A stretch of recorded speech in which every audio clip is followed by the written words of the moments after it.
안녕하세요. 정형외과 전문 이대영입니다. 오늘은 전방 십자인대 재건술에 대해서 질문에 답하는 시간을 갖도록 하겠습니다. 십자인대 재건술이 큰 수술인가요? 저는 그냥 동네 정형외과에서 빨리 수술하고 싶은데 굳이 부모님이 서울에 있는 큰 대학병원에서 수술해야 한다네요. 그러면 2-3개월 대기를 해야 하는데 재건술 수술이 부작용이나 실패가 있는 수술인가요? 라고 물으셨습니다. 일단은 제가 답을 하기 앞서 십자인대 재건술에 대한 개략적인 설명을 좀 드리도록 하겠습니다. 십자인대가 완전 파열이 되게 되면 십자인대라는 거는 무릎에서 보면은 여기 무릎 안에서 십자가 형태로 있는 무릎을 앞뒤로 흔들리는 걸 막아주는 게 십자인대입니다. 그런데 전방 십자인대가 있고 후방 십자인대가 있습니다. 대부분 전방 십자인대를 재건을 하게 되고요. 후방 십자인대는 동반 손상이 없는 한 특별히 재건술까지 이르게 되는 단독 손상으로 후방 십자인대 재건술에 이르게 되는 경우는 극히 드뭅니다.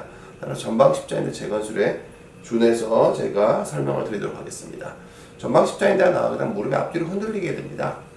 무릎은 굽혔다 폈다 되는 관절인데 이게 앞뒤로 흔들리기면 어떻게 되겠어요? 기본적으로 무릎 안에 부당한 압력이 가게 되고 이 무릎 연골판 등에 손상이 있을 가능성이 높아지게 되고요. 그리고 십자인대가 파열이 되면은 무릎 자체에 고유 감각, 위치 감각이 떨어지기 때문에 무릎을 컨트롤하기가 좀 어렵습니다.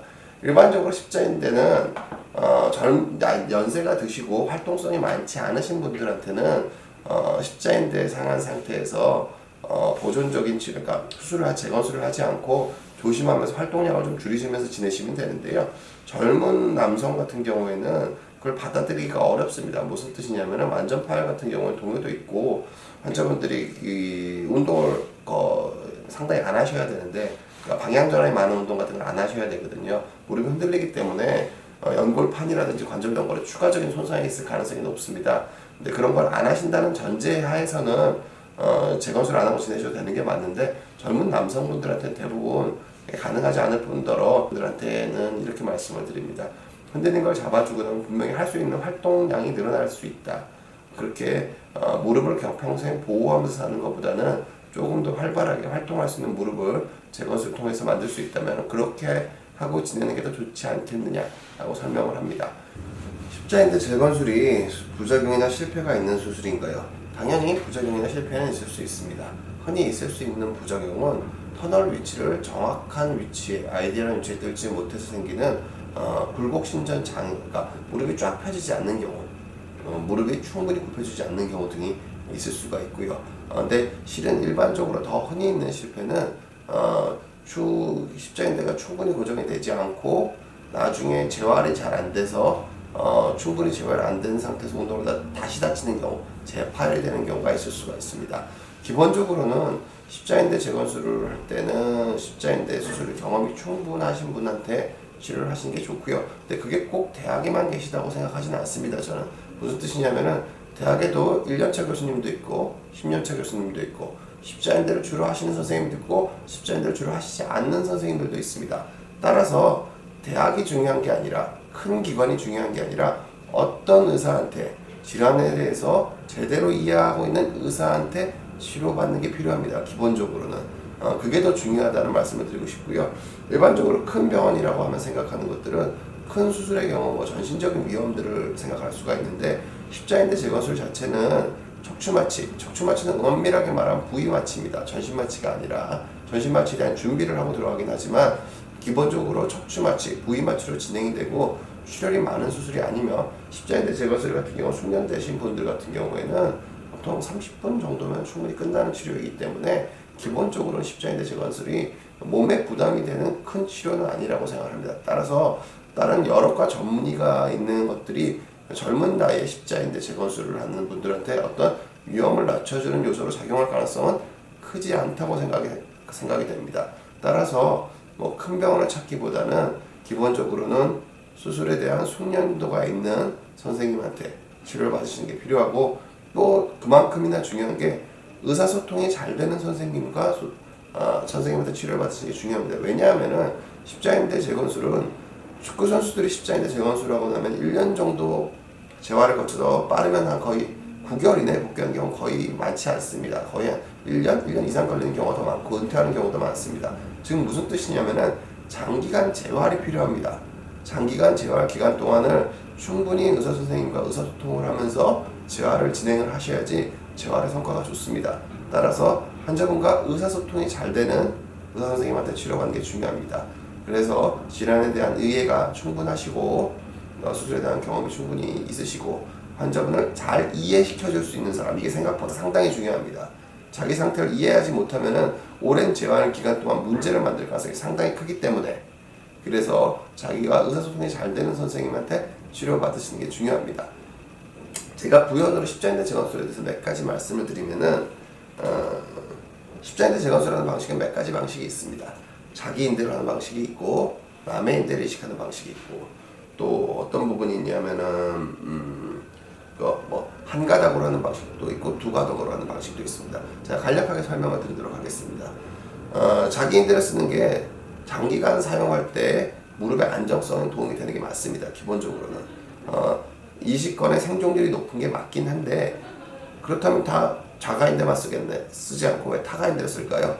그건 이유가 있습니다. 무슨 뜻이냐면은 자기 인대를 채취하면서 인대 공여부에 근육 손상을 일으킵니다. 즉 무슨 뜻이냐면 근력이 떨어지는 문제를 일으키게 됩니다. 그리고 근력이 떨어지는 게 단순히 근력이 떨어지는 문제가 아니라 초기 재활을 상당히 어렵게 합니다.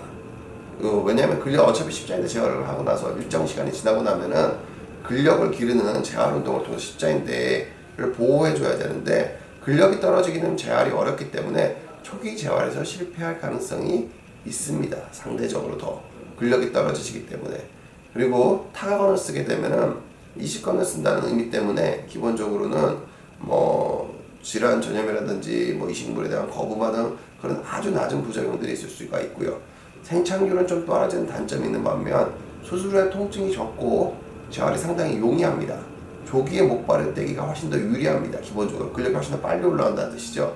지금 무슨 뜻이냐면은 관리가 쉽습니다. 타각건은. 저는 환자분들한테 권해드릴 때는 보통은 그런 점들을 고려해서 말씀을 드립니다. 환자분이 재활을 열심히 할 의사가 있으신 분이시면은 기본적으로는 자가건, 재활에 대한 이해도가 높으시고 재활을 열심히 할 의사가 있어 보이는 분들한테는 저는 자가건을 권해드리고요. 바쁜 현대인이시고 재활에 대해 그렇게 신경 쓰기가 힘들고 그러신 분들은, 관리가 어려우신 분들은 오히려 타가건을 해드리는 게 환자분들한테 더 최종적인 결과가 좋아지는 경우가 많다고 생각합니다. 그리고 기술적으로 재수술 같은 경우에는 저는 오히려 처음에 타가건을 쓰는 경우에 자가건을 쓰는 경우가 많습니다. 무슨 뜻이냐면은 자가건이 기본적으로 일반적으로 쓰는 자가건이 더 얇습니다. 두께가. 타가건을 쓸 때 훨씬 두껍게 쓰기 때문에 기술적으로 좀 얇은, 그러니까 재수술할 때는 저는 자가건을 조금 더 사용하는 편입니다. 물론 처음에 자가건을 안 했을 때 얘기겠죠. 타가건으로 했던 건 자가건으로 재건을 하고 그런 경우가 좀 더 있습니다. 그래서 그런 것들을 고려점들이 좀 많이 있는데, 이런 고려점들에 대해서 환자분들한테 잘 이해시켜 줄 수 있는 사람, 그런 것들을 잘 이해하는 게 결국 환자분들이 재활 과정에서 문제를 안 만들 가능성이 큽니다. 그리고 또 말씀을 드리면 한 가닥 재건술과 이중 재건술이, 두 가닥 재건술이 있는데요. 기본적으로는 두 가닥 재건술과 한 가닥 재건술의 차이는, 두 가닥을 쓰는 게 원래, 근데 무릎의 십자인대는 결코 두 가닥으로 되어 있지 않습니다. 그러니까 두 가닥에 좀 더 가깝다는 표현이 더 맞는 거지, 십자인대는 모래시계 형태로 꼬여 있기 때문에 정확하게 두 가닥이라고 분류하기는 조금 어렵습니다. 아무튼 대분류상 두 가닥이라고 분류할 수 있기 때문에 실제 모양은 아니지만 두 가닥 이중 재건술을 해주면은 기본적으로는 원래 인대에 좀 더 가깝게 만들 수 있다는 이론상의 장점이 있습니다. 그럼 단점도 있겠죠. 단점은 뭐냐면은 기본적으로는 수술 시간이 길어지고 뼈의 터널을, 구멍을 2개 뚫을 걸 4개를 뚫습니다.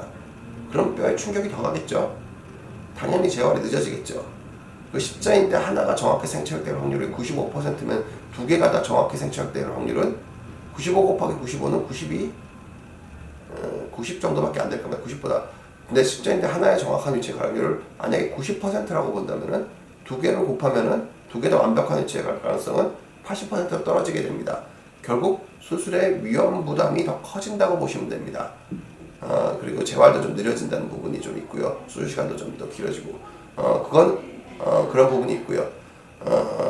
십자인대 단독 재건술이 있습니다. 자, 하나만 쓰는 재건술이 있는데, 원래 하나만 쓰던 재건술을 했던 거고요.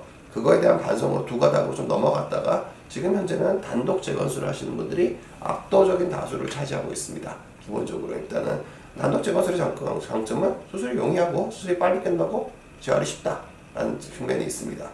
그리고 단독 재건술 자체가 십자인대 단점은 두 가닥 재건술만큼 정상 십자인대를 그대로 모양을 좀 덜 따라했다는 건 있는데 두 가닥 십자인대가 결코 원래 십자인대 모양을 충분하게 재현한 거라고 볼 수 없습니다. 기본적으로는 일단 장단점을 요약하자면 이렇게 볼 수 있고요. 저는 개인적으로 이제 여기까지는 일반적으로 저는 개인적으로 말씀을 드릴 때 제 개인적인 견해는 두 가닥 십자인대 재건술의 장점은 불확실한 반면에 단점은 확실하다라고 생각을 합니다. 무슨 뜻이냐면은 두 가닥 십자인대를 재건해서 원래 십자인대를 그대로 만들어줬다, 가깝게 만들어줬다는 거지 그것 자체가 실질적으로 안정성을 얼만큼 높였는지에 대해서는 학계의 연구가 진행 중입니다.